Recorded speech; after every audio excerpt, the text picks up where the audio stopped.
নিয়ে বসে আছেন তাদেরকে আমাদেরকে একটু চোখে আঙুল দিয়ে বুঝিয়ে দিতে হবে যে আপনারা বুথেই জিততে পারছেন না, তো জেলার আবার কি দায়িত্ব নেবেন? বড় বড় সব কোর কমিটি হয়েও বসে আছে।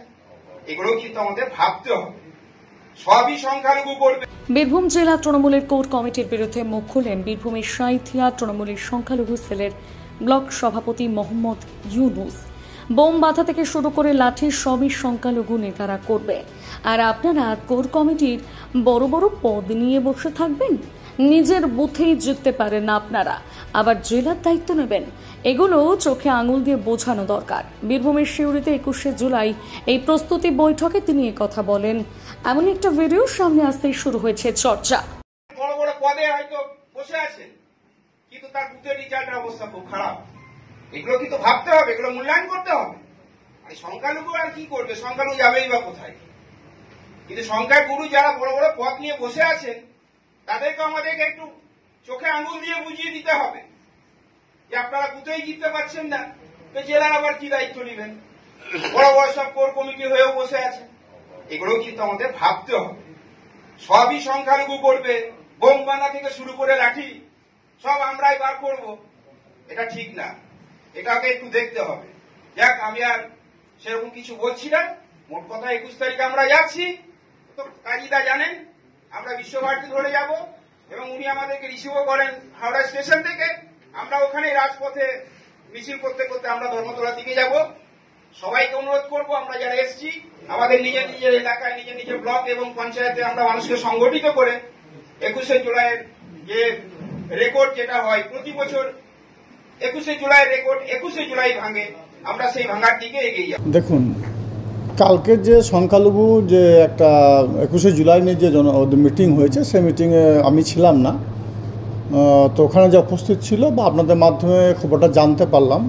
যদিও একজন ব্লক নেতৃত্ব হিসাবে জেলা কোর কমিটির সদস্যদের বিরুদ্ধে অভিযোগ করা বাঞ্ছনীয় অবশ্যই নয়, তবুও ও যে কথাটা বলেছে এ কথাটা পরিপ্রেক্ষিতে আমি এটাই বলবো যে আমার যা কোর কমিটির সদস্য আমরা যারা আছি বীরভূম জেলা পরিষদে, বীরভূম জেলার, আমরা সকলে বিষয়টি নিয়ে আলোচনা করব এবং এইসব বিষয়গুলো থেকে তারা যে বক্তব্য রাখছে ওপেন স্টেজে, এগুলো দলের আভ্যন্তরীণ বিষয়।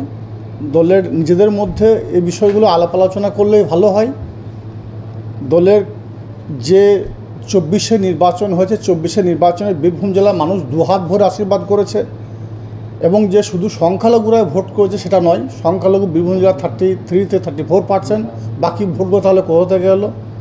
সর্বতই বীরভূম জেলার মানুষ হিন্দু, মুসলমান, শিখ, খ্রিস্টান, ইসাই সমস্ত সম্প্রদায়ের মানুষ দুহাত ভরে আশীর্বাদ করেছে। এবং এই যে ভোটের কৃতিত্ব, এটা শুধু সংখ্যালঘু সম্প্রদায়ের নয়, এই কৃতিত্ব মমতা বন্দ্যোপাধ্যায়ের। কেন সে প্রসঙ্গে বলবো, মমতা বন্দ্যোপাধ্যায় যে লক্ষ্মী ভাণ্ডার দিয়েছে 500 থেকে 1000, 1000 থেকে 1200 টাকা, সর্বত লক্ষ্মী ভাণ্ডারের মায়েরা, বোনেরা, জাতি, ধর্ম, মতামত নির্বিশেষে দুহাত ভরে মমতা বন্দ্যোপাধ্যায়, অভিষেক বন্দ্যোপাধ্যায়, মমতা প্রার্থীদের আশীর্বাদ করেছে।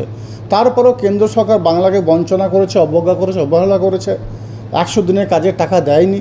মমতাময়ী মা মমতা বন্দ্যোপাধ্যায় সেই খেটে খাওয়া খেত মজুদের কথা হবে 100 দিনের কাজের টাকা দিয়েছে। তারপর বাংলার যে মাটির বাড়িগুলি আছে সেগুলোকে পাকা বাড়ি করার পরিকল্পনা এবং সিদ্ধান্ত মমতা বন্দ্যোপাধ্যায় নিয়েছে। সর্বত আমি যে মনে করি এই যে 24শে নির্বাচন হয়েছে, এই 24শে নির্বাচনে বীরভূম জেলার বুকে অভাবনীয় পরিবর্তন হয়েছে। বীরভূম জেলার বিনা রক্তক্ষয়হীন নির্বাচন প্রথমবার হয়েছে, এবং মানুষ ভোট দিয়েছে মমতা বন্দ্যোপাধ্যায় 1 লক্ষ্মীর ভাণ্ডার, 2 খেটে খাওয়া খেত মজুদ 100 দিনের কাজের টাকা, এবং 3 নম্বর হচ্ছে মাটির বাড়িগুলি পাকা করা, অর্থাৎ আবাস যোজনা বাড়ি দেওয়ার যে সিদ্ধান্ত মমতা বন্দ্যোপাধ্যায় নিয়েছে, এরই ভোট। সেই ভোট বীরভূম জেলার হিন্দু, মুসলমান, শিখ, খ্রিস্টান, ইসাই সমস্ত সম্প্রদায়ের মানুষ ভোট দিয়েছে। এ বিষয়ে এককভাবে কারো কৃতিত্ব আছে বলে আমি মনে করি না। বলছি, ইউনুস বলছেন যে সংখ্যালঘুরা শুধু বোম বাঁধবে, লাঠি ধরবে, এটা কি সবসময় হবে না? দেখুন, এটা ইউনুসের ব্যক্তিগত মতামত, কিন্তু আমি আপনাদের মাধ্যমে আবার কথা বলতে চাই, 24শে যে নির্বাচন হয়েছে, এই 24শে নির্বাচনে বীরভূম জেলার একটা খুনোখুনি, একটা রাহাজানি, কোনো থানাতে একটা অভিযোগ হয়েছে বলে মনে হয় না। এই নির্বাচনে রক্তক্ষয়বিহীন নির্বাচন হয়েছে। স্বভাবতই ইউনুস যে কথাটা বলছে সে কথার মধ্যে কোনো ভিত্তি আছে বলে আমি মনে করি না। সংখ্যালঘুরা কি শুধু বোম বাঁধে? সব ক্ষেত্রে কি সংখ্যালঘুরাই? আমি আবার বলছি, এ কথার কোনো ভিত্তি আছে বলে মনে করি না, কারণ 24শে নির্বাচনে বীরভূম জেলার মানুষ দেখিয়ে দিয়েছে লাইনে দাঁড়িয়ে ভোট হয়েছে, গণতান্ত্রিক পদ্ধতিতে ভোট হয়েছে, নিজের ভোট নিজে দিয়েছে। বীরভূম লোকসভা কেন্দ্রের প্রার্থী শতাব্দী রয় তৃণমূল কংগ্রেসের প্রার্থী 2 লক্ষর ভোটের ব্যবধানে জিতেছে, এবং আমাদের বোলপুর লোকসভা কেন্দ্রের প্রার্থী অসিত মাল তৃণমূল কংগ্রেসের প্রার্থী, মমতা বন্দ্যোপাধ্যায় অভিষেক বন্দ্যোপাধ্যায় প্রার্থী 3 লক্ষ ভোটের বেশি ভোটের ব্যবধানে জিতেছে। মানুষ লাইন দাঁড়িয়ে ভোট দিচ্ছে, নিজের ভোট নিয়ে দিয়েছে, মমতা বন্দ্যোপাধ্যায় অভিষেক বন্দ্যোপাধ্যায় প্রার্থী ভোট দিয়েছে।